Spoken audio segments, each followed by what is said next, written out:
When we look at the life we are living right now, it is easy to think that everything around us is shaped only by circumstances, environment, or luck. But the truth is far deeper and far more powerful than most people realize. Every single experience you are living through today, every challenge you are facing, every joy you are embracing, and every setback you are struggling with is, in one way or another, connected to the thoughts you have been entertaining in your mind over time. Thoughts are not simply abstract ideas floating in the background of your life. They are forces, they are frequencies, they are energies that project themselves outward and create ripples in the reality you walk into. When Dr. Wayne Dyer said, "Change your thoughts, change your life," he was not simply offering a motivational catchphrase. He was pointing to a fundamental principle of how the mind works and how reality unfolds itself in front of you. Think for a moment about the patterns of your day. When you wake up and your first thought is filled with dread, worry, or exhaustion, that state of mind becomes the lens through which you view the rest of your day. You look at people, at work, at responsibilities, and all of it seems heavier than it truly is. That is not because the external world changed, but because the thought you held at the beginning shaped your perception. And perception shapes how you act, and your actions shape the results you experience. On the other hand, imagine waking up and choosing a thought filled with possibility, gratitude, or excitement. Suddenly, the same situations are interpreted differently. The same traffic jam becomes a chance to listen to an inspiring podcast. The same pile of work becomes an opportunity to show your potential. The same difficult conversation becomes an opening for growth. By altering the thought, you alter the meaning, and by altering the meaning, you alter the experience, and by altering the experience, you alter the reality itself. Our minds are like fertile soil. Every thought is a seed. Some seeds are empowering, and others are destructive. When you consistently plant seeds of fear, lack, anger, or limitation, your mind grows weeds that take over the garden of your life. But when you intentionally plant seeds of courage, gratitude, faith, and abundance, the garden flourishes in ways that attract opportunities, positive people, and unexpected blessings. The power to choose which seeds to plant lies entirely in your hands, and that choice is made with every single thought you allow to dominate your awareness. Most people, however, live on autopilot. They think the same thoughts they thought yesterday, and the day before, and the month before, without realizing that these repeated thoughts are constructing the walls of the reality they are stuck inside. If you want a new reality, you must feed your mind new thoughts, and this requires awareness, intention, and persistence. Science itself is confirming what spiritual teachers have been saying for centuries. Neuroscience shows us that thoughts create neural pathways, and the more you think a certain way, the stronger those pathways become, making it easier for your brain to repeat the same patterns. This is why changing your reality begins by disrupting the old patterns of thinking and deliberately choosing new ones. For example, if your consistent thought has been, "I am not good enough," then your brain has built pathways that automatically reinforce that belief. But the moment you begin to challenge that thought and replace it with, "I am capable, I am worthy, I am growing," you start to carve out new pathways. At first it feels unnatural, but with repetition and emotional conviction, those new pathways strengthen until they become the new automatic thought. And when the new thought dominates, your choices, your energy, and your opportunities shift to match it. This is the science of transformation applied in your daily life. Think about people who have achieved extraordinary success despite facing obstacles that seemed impossible. What made the difference was not just their skills, resources, or opportunities. What made the difference was the way they thought about themselves and their circumstances. Someone could be born into poverty, surrounded by limitation, yet hold on to a thought that says, "This is not my destiny, I am meant for more." And that thought becomes the fire that drives them toward a new reality. Another person could be surrounded by wealth and opportunity, but hold on to a thought of unworthiness, and despite all the external advantages, they sabotage their life because the thought shaped the reality they experienced. It is never the outside alone. It is always the inside projected outward. The words you silently repeat to yourself are the architecture of your destiny. If you constantly tell yourself, "Life is hard, nothing ever works out, people cannot be trusted," then you will unconsciously act in ways that confirm those beliefs. You will overlook opportunities because you already believe they will not work. You will push away people because you assume they cannot be trusted. You will see every challenge as further proof that life is unfair. This is how thoughts imprison you. But the moment you begin to shift those words toward, life is teaching me, solutions are always available, the right people are out there, you begin to notice possibilities you had previously ignored. You start acting with more openness, more curiosity, more resilience. The very same world looks different, not because the world itself changed, but because your inner dialogue shifted the filters of your perception. Changing your thoughts is not about pretending reality does not exist or ignoring genuine struggles. It is about realizing that no struggle has absolute meaning until your mind assigns it. Two people can go through the exact same situation and emerge with completely different experiences because of how they chose to think about it. One person loses a job and thinks, "This is the end of everything, I am ruined," and that thought becomes their reality, pulling them into despair. Another person loses a job and thinks, "This is a chance to reinvent myself, to find something aligned with my passion," and that thought leads them to take actions that create a better path. Same event, different thought, different reality. This is the power you carry within you at every moment, the power to choose meaning, and by choosing meaning, to choose your future. This principle also applies to how you think about yourself. So many people live small because they hold small thoughts about who they are. They constantly replay past mistakes in their minds, reminding themselves of failures, convincing themselves they are incapable of greatness. These thoughts chain them to a limited reality. But when you begin to nurture thoughts of self-compassion, growth, and possibility, you start to expand the boundaries of what you believe is possible for yourself. You begin to act in ways that reflect a greater self-concept, and those actions draw you into experiences that match your elevated vision. This is why self-talk is not just casual chatter in your head. It is the script that life follows. It may seem difficult to change your thoughts when they feel so automatic, but remember that habits of thinking were learned, and anything learned can be unlearned and replaced. You can start small. Notice one recurring negative thought in your mind and challenge it. Replace it with a more empowering perspective. Repeat it with conviction. Write it down, visualize it until it feels real. Over time, this practice reshapes not only your mind, but your entire life. The world outside you bends to the patterns of the world inside you. The outer reality is like a mirror, reflecting back the inner dialogue you carry day after day. If you want the mirror to show you something new, you must give it a new image to reflect, and that image begins with the thought you hold right now. Your thoughts are magnets, pulling toward you the circumstances that resonate with their frequency. When you think scarcity, you attract lack. When you think abundance, you attract possibilities. When you think resentment, you attract conflict. When you think forgiveness, you attract peace.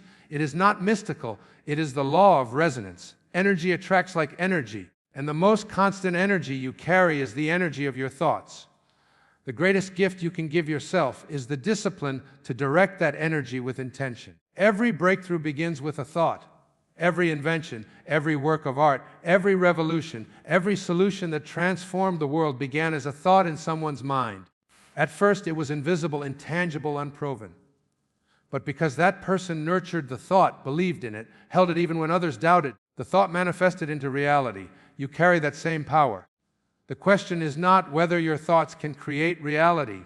The question is what kind of reality you are choosing to create through the thoughts you are entertaining every single day. Every single person carries within their mind an extraordinary tool, a tool that is constantly shaping the direction of life in ways most people never stop to notice. That tool is focus.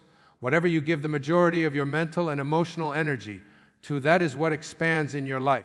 If you spend your days and nights thinking about everything that could go wrong, every failure that could happen, every disaster that might be waiting around the corner, your attention feeds that energy, and you begin to walk in the direction of fear rather than the direction of possibility. But if you discipline yourself to focus on what you want instead of what you fear, your life takes on an entirely different quality, because your energy, your creativity, your resilience, and your decisions begin to align with the vision of your desires rather than the shadow of your doubts.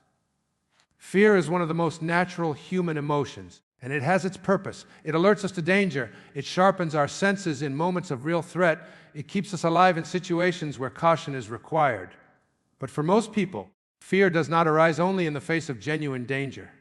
It arises in anticipation of imagined outcomes, in worry about events that have not yet happened, in doubts about what might occur tomorrow, When you allow your focus to be consumed by those imagined fears, you end up paralyzed in the present moment, unable to see opportunities because your attention is blinded by problems that exist only in your mind.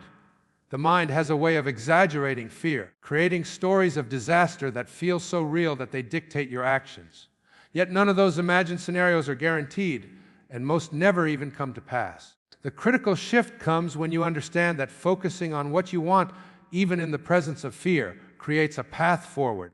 It does not mean that fear disappears instantly, but it means you choose not to give it the driver's seat in your life. Imagine someone preparing to give a public speech. If their focus is on fear, their mind repeats stories like, what if I forget my words? What if people laugh? What if I embarrass myself? That focus increases anxiety, tightens the body, makes the hands tremble, and ironically makes the mistakes more likely. But if the same person shifts their focus to what they want, I want to inspire people, I want to share my message clearly, I want to make a difference. Their body relaxes, their energy expands, and they step onto the stage with confidence. The difference was not the external environment, the difference was the direction of focus. This principle is visible in every area of life. Take relationships as an example.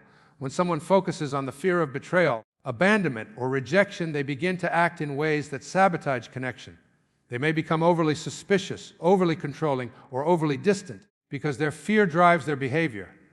That fear-focused energy often creates the very outcomes they were afraid of. But if they shift their focus to what they truly want, trust, closeness, love, growth, then their actions, words, and presence reflect those desires, and the relationship has the chance to flourish. Fear creates tension, but focus on desire creates harmony.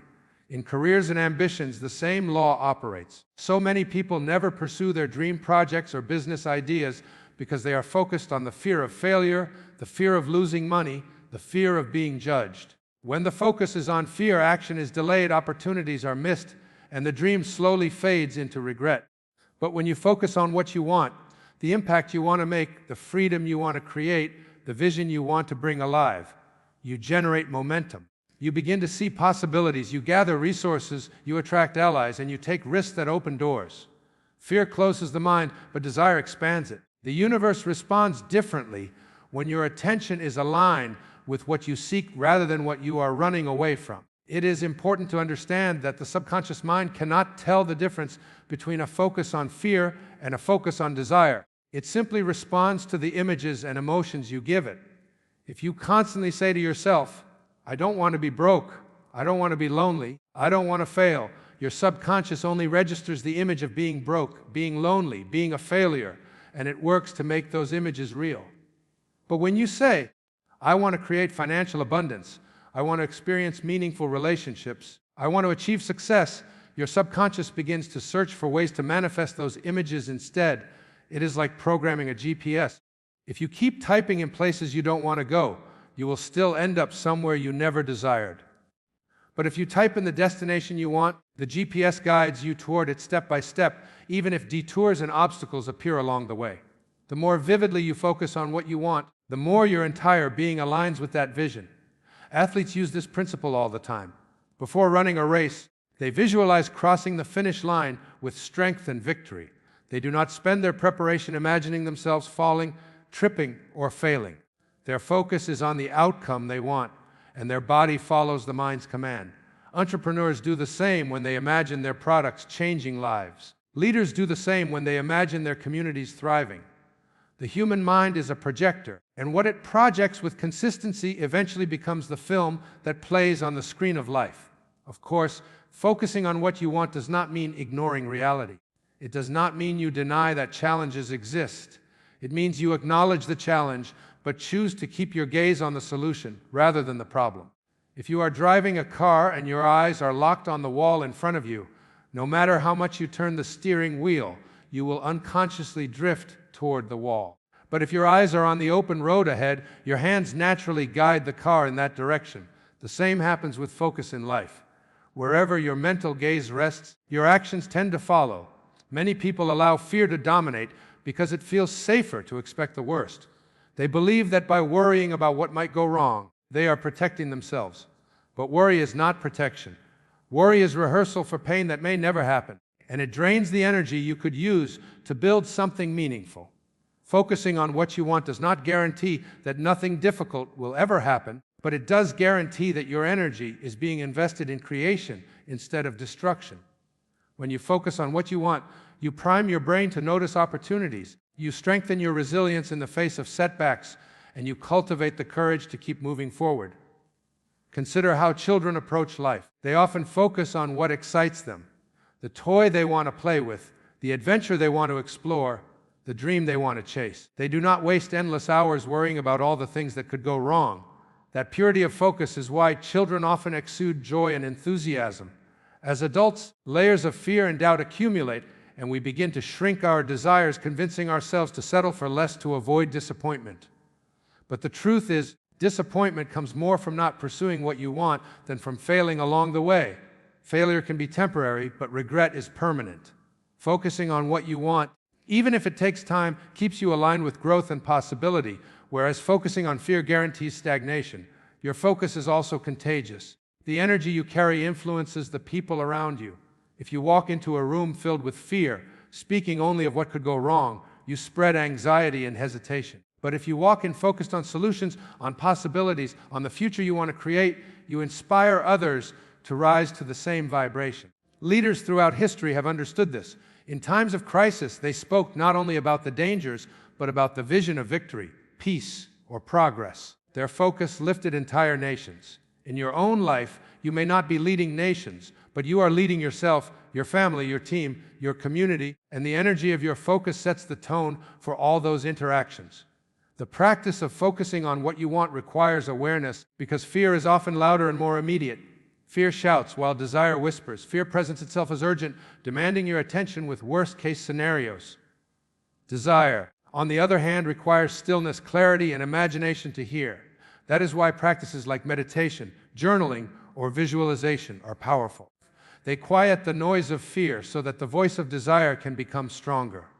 When you spend even a few minutes every day imagining the life you want to create, feeling the emotions of having it, seeing the details in your mind, you are training your focus.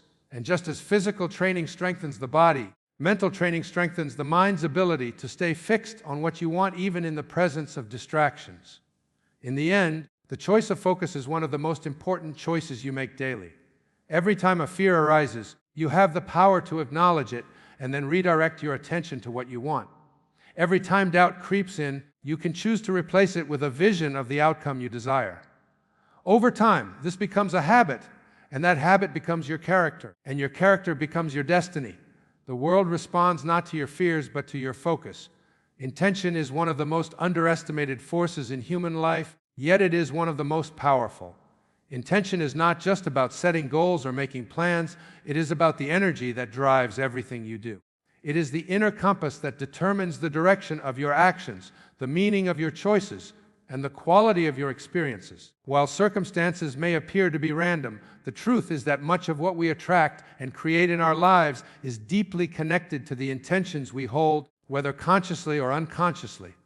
When you harness the power of intention, you move from drifting through life to directing it, from reacting to circumstances to creating them, from feeling powerless to realizing that you are a co-creator of your reality. Think about how many people live without conscious intention. They wake up, go through the motions, follow routines, and react to situations as they come, but they rarely pause to ask themselves why they are doing what they are doing, what energy they are bringing into their actions, or what outcome they are truly aligned with. Without intention, actions can feel empty and exhausting because they lack a deeper connection to purpose. But when intention is present, even simple actions carry power, clarity, and meaning. A conversation, a task, a decision, or a habit done with intention has a very different energy than one done mechanically. Intention begins with clarity. You must first ask yourself what it is you truly want, not just on the surface, but at the core of your being. Do you want to live with peace, with abundance, with love, with growth, with service, with freedom? Once that clarity is established, intention becomes the invisible thread that pulls you toward it. If you intend to live with peace, your words and choices gradually align with peace. If you intend to live with love, your behavior begins to reflect love. If you intend to create abundance, your focus and energy begin to attract and generate it. The stronger and more consistent your intention, the more it shapes your thoughts, emotions, and behaviors until reality begins to mirror it. Unlike fleeting wishes, true intention carries emotional energy. It is not simply saying, "I want this," but declaring it with conviction, embodying it as though it were already real, holding it in the core of your heart until your entire being resonates with it. That resonance sends signals not only to your subconscious mind, which starts aligning your behavior with the outcome, but also to the world around you, which begins to respond in ways that match your intention. This is why people who live with strong intention often appear lucky to others. It is not luck, it is the magnetic pull of intention shaping the field of possibilities around them. Consider how athletes use intention. Before stepping onto the field, many take a moment to ground themselves, to set the intention not only to win, but to perform at their best, to give everything they have, to play with focus and heart. That intention shapes their energy, sharpens their focus, and influences their performance. Artists do the same before creating. Their intention may be to express truth, to move people, to heal, to inspire, and that intention is infused into their work, giving it depth and impact. Parents raising children carry intentions too. When their intention is to nurture, guide, and empower, their daily interactions with their children reflect that energy, and it shapes the way their children grow and see themselves. Intention is the unseen ingredient that defines the outcome of almost every human endeavor. One of the profound truths about intention is that it operates regardless of whether you are aware of it. If your unconscious intention is to prove you are not good enough, your life will present situations that confirm it. If your unconscious intention is to avoid risk at all costs, you will repeatedly find yourself stuck in comfort zones, never experiencing growth. This is why awareness is crucial. You must bring your intentions to the surface and choose them consciously, rather than letting hidden fears or limiting beliefs dictate them. When you become aware of your unconscious intentions and replace them with deliberate, empowering ones, you reclaim your power to shape your life. Spiritual teachers like Dr. Wayne Dyer often emphasize that intention is not simply about what you want to achieve externally, but also about the state of being you choose to embody. For example, instead of setting an intention merely to make money, you can set an intention to serve, to contribute, to create value. When that intention is genuine, the external success often follows as a natural byproduct. When the intention is rooted in love, authenticity, and purpose, it carries a higher energy that draws opportunities into alignment. This is why two people can pursue the same career or project with completely different results. One is fueled by shallow ambition, while the other is fueled by a deeper, more powerful intention. Intention also has the power to transform challenges. When difficulties arise, your reaction is shaped by the intention you hold. If your unconscious intention is to protect your ego, you will respond defensively with anger or avoidance. But if your conscious intention is to grow, to learn, or to evolve, the same challenge becomes a stepping stone. Intention turns obstacles into opportunities because it frames your experience in a way that aligns with growth instead of defeat. This shift in perspective does not eliminate difficulty, but it empowers you to use difficulty as fuel. It is also worth noting that intention is strengthened through alignment. You cannot set an intention with your words while contradicting it with your actions and expect it to manifest. If you declare that your intention is to live with health and vitality, but your daily choices involve neglecting your body, your true intention is not aligned. The universe responds not to what you say, but to what you embody. This is why consistency is so important. Every small choice either strengthens or weakens your intention. The more aligned your actions are with your intention, the more momentum builds and the faster your reality begins to shift. Visualization is one powerful way to harness intention. When you vividly imagine the outcome you desire and feel the emotions of already living it, you are not only clarifying your intention, but also rehearsing it in your mind. The brain responds to imagined experiences almost as strongly as to real ones. So when you consistently visualize with intention, your brain and body begin to prepare for that outcome as if it were inevitable. This creates a kind of internal certainty that makes it easier to act, to persist, and to recognize opportunities when they arise. Visualization is not daydreaming. It is the practice of embodying your intention in advance so that life can catch up to your vision. Intention also works at a collective level. When groups of people come together with a shared intention, their combined energy can create profound impact. This is why movements, revolutions, and collective prayers or meditations often generate tangible shifts in society or in the individuals involved. The shared field of intention amplifies the energy and accelerates its manifestation. On a smaller scale, even within families or teams, when everyone aligns around a clear intention, unity strengthens and results flow with less resistance. It is essential to distinguish intention from mere wishing. Wishing carries a sense of passivity, of hoping something external will change while you remain the same. Intention, on the other hand, is active and participatory. It is a declaration that you are choosing to align your energy, your actions, and your beliefs with a certain outcome, and you are willing to embody that alignment until it becomes real. Wishing looks outward, waiting for something to happen, while intention looks inward, creating the conditions for it to happen. At the same time, intention is not rigid control. It is not about forcing every detail to unfold exactly as you imagine. It is about holding the essence of what you want to create, trusting that life will organize the details in ways that may surprise you. For example, you may set an intention to live a life of contribution, and the path that opens may look different from what you initially imagined. But because your intention is clear, you recognize the opportunities aligned with it, even if they come in unexpected forms. Intention gives you direction, not a script. It allows for flexibility, creativity, and divine timing while keeping you anchored to your desired state of being. Another dimension of intention is the way it connects you to something greater than yourself. When your intention is rooted only in personal gain, it can feel shallow and unfulfilling, even if achieved. But when your intention is aligned with service, with love, with uplifting others, it taps into a deeper source of energy. People often speak of feeling in the flow when they are aligned with such intentions.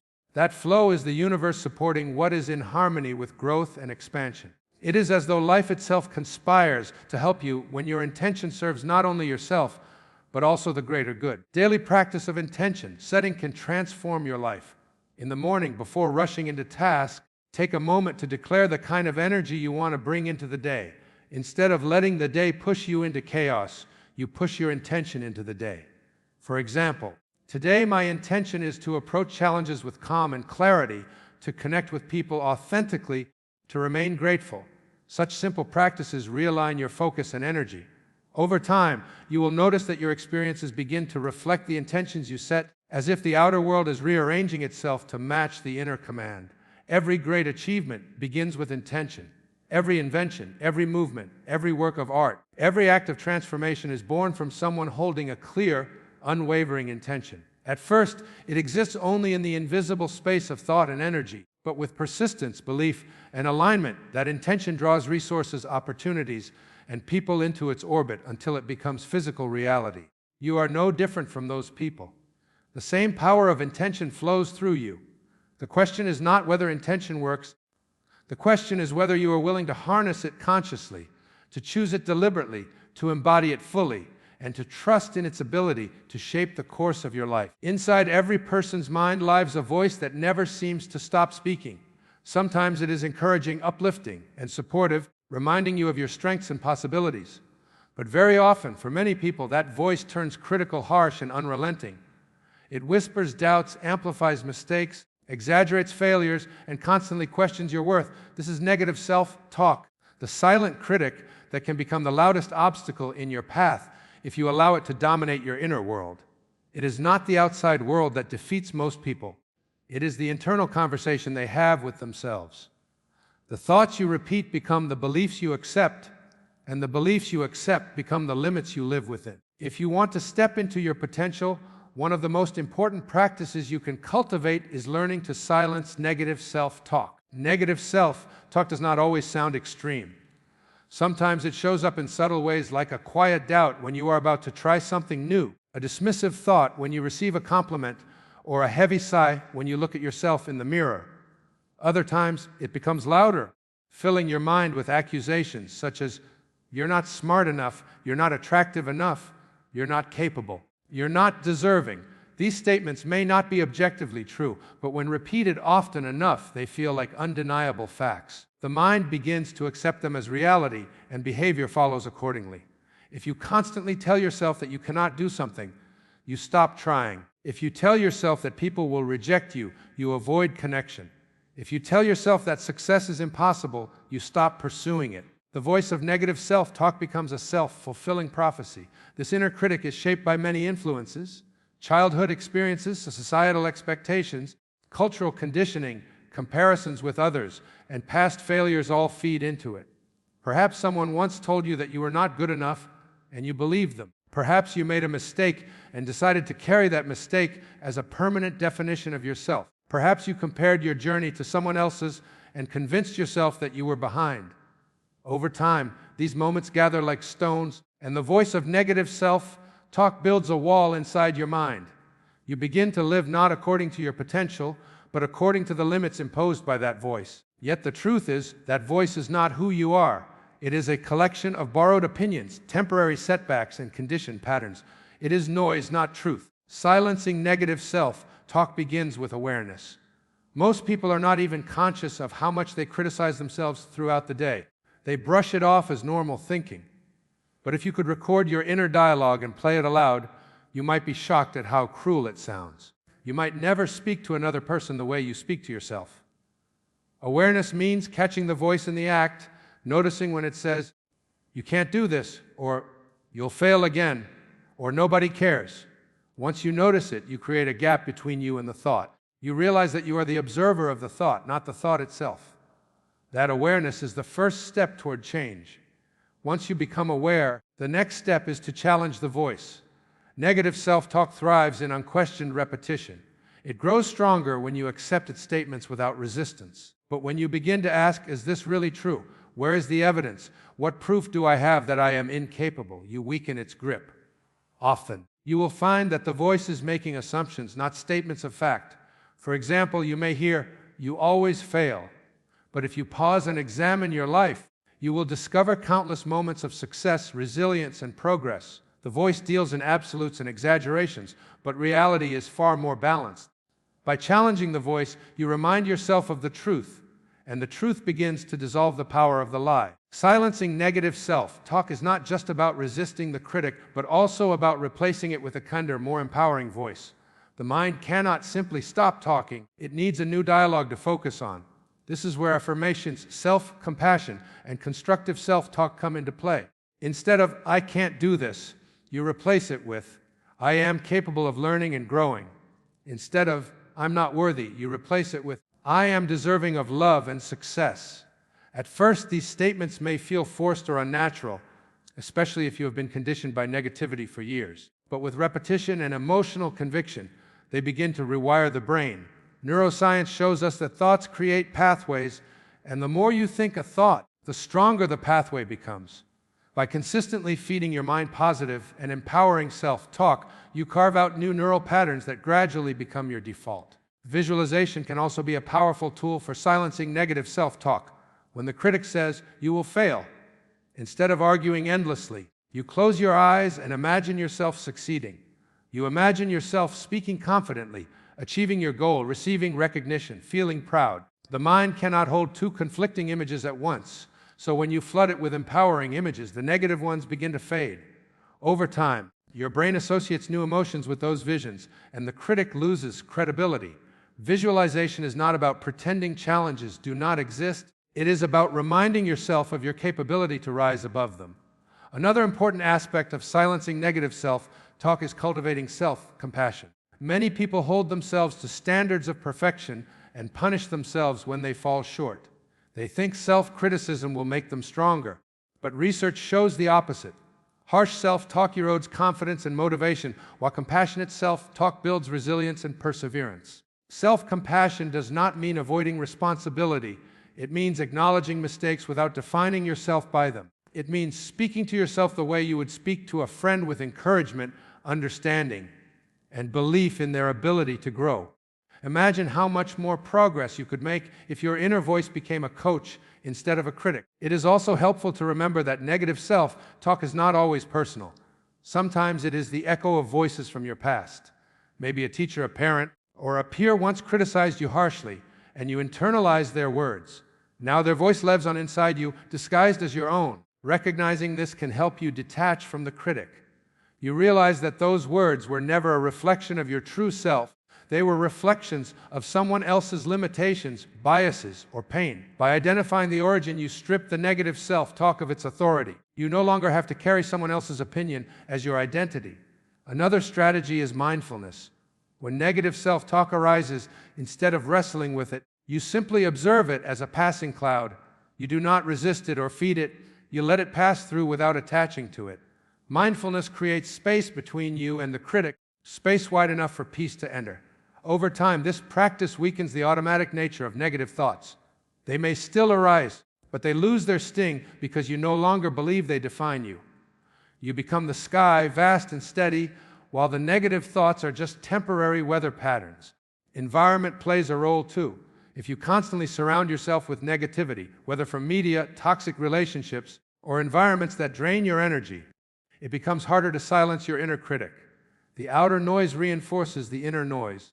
But when you surround yourself with uplifting influences, supportive people, inspiring books, and empowering environments, you feed your mind with a different kind of energy. This external support makes it easier to build an inner dialogue of encouragement. You start to notice that your self-talk reflects the voices you allow into your life. Gratitude can also be a powerful antidote. When the critic says you're not enough, gratitude responds, look at all you have accomplished, look at the gifts you carry, look at the blessings you already hold. Gratitude shifts your focus from lack to abundance, from deficiency to sufficiency. It rewires your perspective, making it harder for negative self-talk to dominate. Each time you pause to recognize something positive about yourself or your life, you interrupt the critic's rhythm. You remind yourself that life is not only about what is missing, but also about what is present and growing. It is worth noting that silencing negative self-talk is not about never having doubts again. Doubts may arise, but you do not have to let them take over. You become skilled at noticing them, questioning them, and choosing a different narrative. It becomes a practice like strengthening a muscle. Each time you resist the critic and replace it with encouragement, you reinforce a new habit. Over time, the critic's voice grows quieter, and the supportive voice grows louder. Eventually, the supportive voice becomes the dominant soundtrack of your life, guiding you with strength and confidence instead of fear and limitation. Your destiny is not determined by the challenges you face, but by the conversation you have with yourself about those challenges. The external world may present obstacles, but if your inner world is filled with encouragement, resilience, and belief, you can face those obstacles with courage. If your inner world is filled with criticism, doubt, and defeat, even small challenges can feel insurmountable. This is why learning to silence negative self-talk is one of the most transformative skills you can ever develop. It changes not only how you feel about yourself, but also how you show up in the world, how you pursue your dreams, and how you connect with others.